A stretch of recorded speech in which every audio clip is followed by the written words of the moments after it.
তো বন্ধুরা, আজকে আমি এমন একজন ব্যক্তির কথা বলতে চলেছি যিনি এক সময় কথা বলতে পারতেন না, না ঠিকভাবে ততলাতেন, এমন কথা বলতে গেলে তোতলে যেতেন, এমনকি অ্যাক্টিংও ঠিকভাবে করতেন পারতেন না। এখন উনি একজন সুপারস্টার। এখন উনি প্রতিটা বাঙালির বুকে ভালোবাসার জায়গা করে নিয়েছেন। হ্যাঁ, এতক্ষণের মধ্যে হয়তো বুঝেই গেছেন আমি কার কথা বলতে চলেছি। হ্যাঁ, আমাদের দেবদার কথা বলতে চলেছি, যেনার আসল নাম হলো দীপক অধিকারী। ইনি মেদিনীপুর কেশপুর জায়গায় একটা জন্মগ্রহণ করেছিলেন।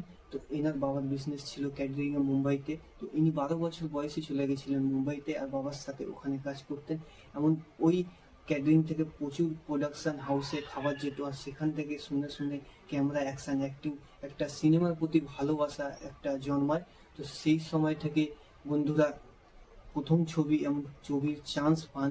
প্রথম ছবি 2005 সালে বানিয়েছিলেন, এমন প্রথম ছবির নাম ছিল অগ্নিশপথ।